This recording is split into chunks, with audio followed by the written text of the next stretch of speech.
Dans une récente interview, Gary Gensler, le président de la SEC des États-Unis, a déclaré que toutes les crypto-monnaies, à l'exception du Bitcoin, sont des valeurs mobilières et révèlent donc de la compétence réglementaire de la SEC. Évidemment, lorsque le président de la SEC dit quelque chose comme ça, tout le monde l'écoute.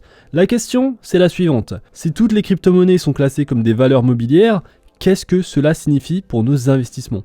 Et par extension, comment cela affectera-t-il nos investissements dans un avenir proche? Et en regardant les commentaires de Gary Gensler, tout ce qui est autre que le Bitcoin peut être vu comme une valeur mobilière, donc comme une action. Le Bitcoin étant une marchandise, une commodité, et donc non classifié comme une action.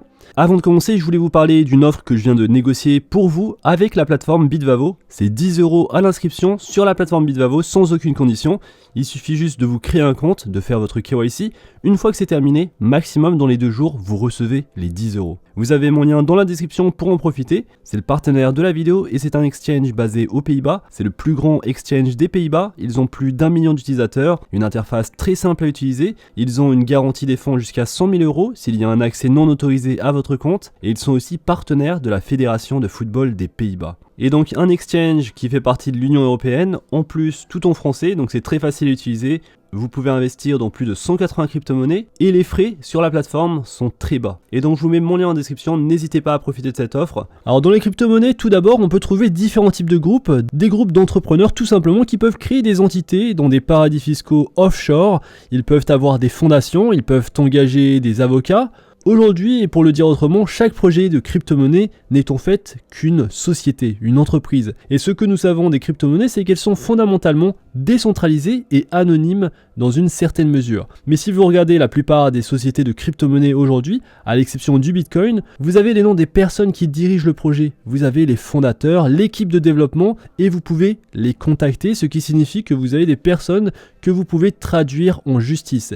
Et c'est ça donc la force du Bitcoin, c'est qu'on ne sait pas qui est derrière le Bitcoin, l'origine du Bitcoin, elle est mystérieuse. Par contre, ce n'est pas la même chose de tous les projets crypto qui sortent. Et donc si vous voulez poursuivre un projet en justice, aujourd'hui c'est assez facile. Pour le Bitcoin bien sûr, c'est une autre histoire parce qu'on ne sait pas vraiment qui est derrière le projet, on ne sait pas à qui faire appel, à qui on va s'adresser au tribunal. Et Gary, donc le président de la SEC, a déclaré par le passé que le Bitcoin était une marchandise et que tout le reste était une sécurité, ce qui a conduit certains à se demander si Gary Gensler n'était pas secrètement un énorme investisseur dans le Bitcoin. Alors bien sûr, Gary Gensler n'est pas à la SEC et en réponse, un avocat nommé Logan Bollinger a dit ceci sur Twitter. Un rappel amical que les opinions de Gensler sur ce qui est ou n'est pas un titre ne sont pas juridiquement déterminantes. Dans ce pays, ce sont les juges et non les présidents de la SEC qui déterminent en dernier ressort ce que signifie la loi et comment elle est appliquée. Cela ne veut pas dire que ces pensées ne sont pas pertinentes, mais elles ne sont simplement pas déterminantes. Et dans un tweet similaire de Jake Travinsky, un autre avocat, il a déclaré la chose suivante. La SEC n'a pas l'autorité de réglementer l'un de ses projets jusqu'à ce qu'elle prouve son cas devant le tribunal. Et donc en gros, ce que disent les avocats, ce que je vous ai montré plus tôt, c'est que ce n'est pas parce que Gary Gensler dit quelque chose que cela devient une règle. Elle doit passer par un processus légal pour devenir une règle, et ce processus légal est très compliqué et coûteux. Il convient également de noter que ce n'est pas parce qu'une chose est classée comme une valeur mobilière, une action, qu'elle est interdite. Les actions sont négociées sur des bourses telles que Robinhood et les crypto-monnaies peuvent être négociées sur des bourses de la même manière. Toutefois, si les crypto-monnaies devaient être classées comme des valeurs mobilières, un certain nombre de difficultés se poseraient. Tout d'abord, le processus d'enregistrement en tant que valeur mobilière est vraiment compliqué et coûteux. Deuxièmement, en raison de la complexité des exigences de conformité, cela limite l'accessibilité pour l'investisseur moyen. Et puis, troisièmement, il y a un élément positif qui est que si tout dans la crypto est classé comme une sécurité, elle est soumise à la réglementation, ce qui peut stabiliser beaucoup d'innovations dans la crypto-monnaie. Alors au bout du compte, je pense que le résultat final de cela, de tout ça, c'est que les projets de crypto-monnaie qui ont été des actifs et qui se sont développés et ont évolué vont hésiter à aller de l'avant avec quelque chose à cause justement de la réglementation. Et même si les fondateurs prévoient un bon projet qu'ils pensent parfait et pour lequel ils pensent que ça peut correspondre aux réglementations de la SEC, le coût de la procédure juridique peut être très élevé et le projet finira par s'effondrer ou alors il sera difficile de le développer. Et au final, c'est assez ironique parce qu'il s'agit d'une crypto-monnaie entièrement centralisée au final et non décentralisée, donc ça va à l'encontre du principe même de la décentralisation.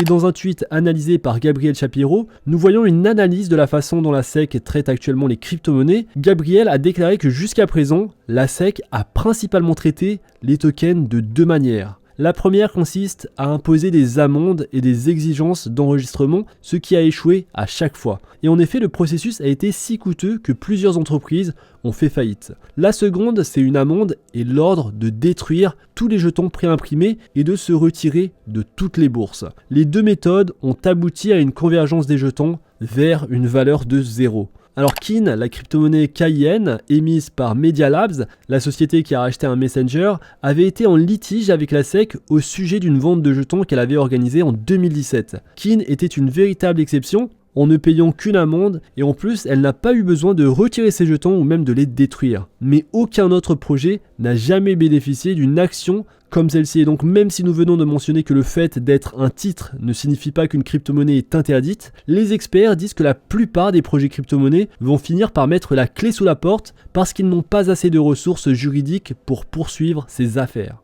Et donc c'est ce que dit Gabriel sur son tweet. Alors maintenant, qu'est-ce qu'on va faire ? Quel est le plan ? La seule chose à faire, c'est de faire payer à tout le monde d'énormes amendes, d'arrêter de travailler sur leur protocole, de détruire tous les cadres de développement et de retirer leurs tokens du marché parce que l'enregistrement est impossible. Cela signifie 12 305 procès, 663 milliards de dollars de valeur effacée du marché, et cette valeur de 663 milliards de dollars fait référence à la taille du marché des altcoins. Et en effet, on considère ici que toutes les crypto-monnaies, à l'exception du Bitcoin, sont des actions.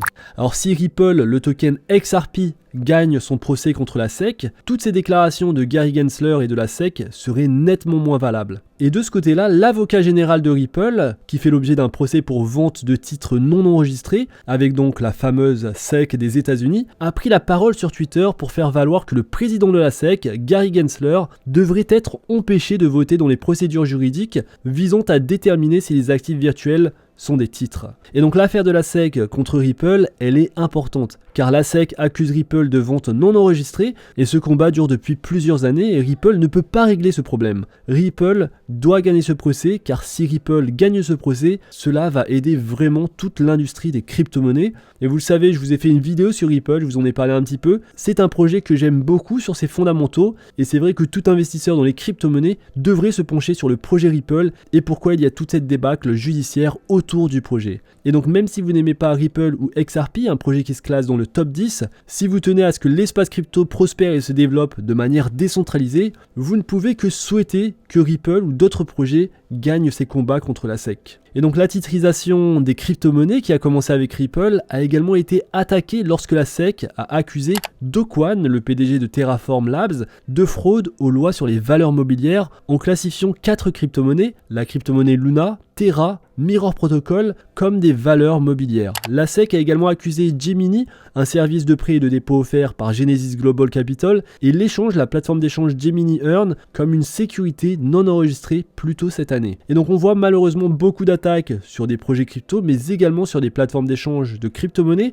et cela soulève la possibilité que d'autres altcoins soient également considérés comme des valeurs mobilières par la SEC et les tribunaux. Les crypto-monnaies, donc classées comme des valeurs mobilières, comme des actions, sont soumises aux lois sur les marchés des capitaux et ne peuvent pas être négociées par l'intermédiaire de fournisseurs d'actifs virtuels, ce qui soulève la question de titrisation des cryptoactifs mentionnés plus tôt dans cette vidéo. Alors il y a aussi la question de savoir si la titrisation des crypto-monnaies par la SEC restera physiquement un problème américain ou si elle affectera également d'autres pays. Et donc ici on parle d'interdiction, à noter que Gary Gensler ne parle pas d'interdiction des crypto-monnaies, mais seulement de réglementation. Et Janet Yellen, la secrétaire au Trésor américain, a souligné l'importance de mise en place d'un cadre réglementaire solide lors de la réunion du G20 le 25 février. Même si le Fonds monétaire international, le FMI, est favorable à une réglementation des crypto-monnaies plutôt qu'à leur interdiction pure et simple, la titrisation des cryptoactifs est susceptible d'entraîner un changement majeur sur le marché des crypto-monnaies et à terme, malheureusement, toutes les crypto-monnaies autres que le Bitcoin fonctionneront sous une forme très éloignée de la décentralisation qui malheureusement, comme je dis, va à l'encontre des fondamentaux de ce qu'on souhaite des crypto-monnaies. Et donc finalement, on peut se poser la question de sur quoi investir. Est-ce que l'Ethereum est assez solide? On l'a vu, l'Ethereum est attaqué sur son staking. Faudrait-il investir uniquement sur le Bitcoin qui est décentralisé pour le coup avant d'avoir une issue favorable ou alors plus d'informations sur les altcoins?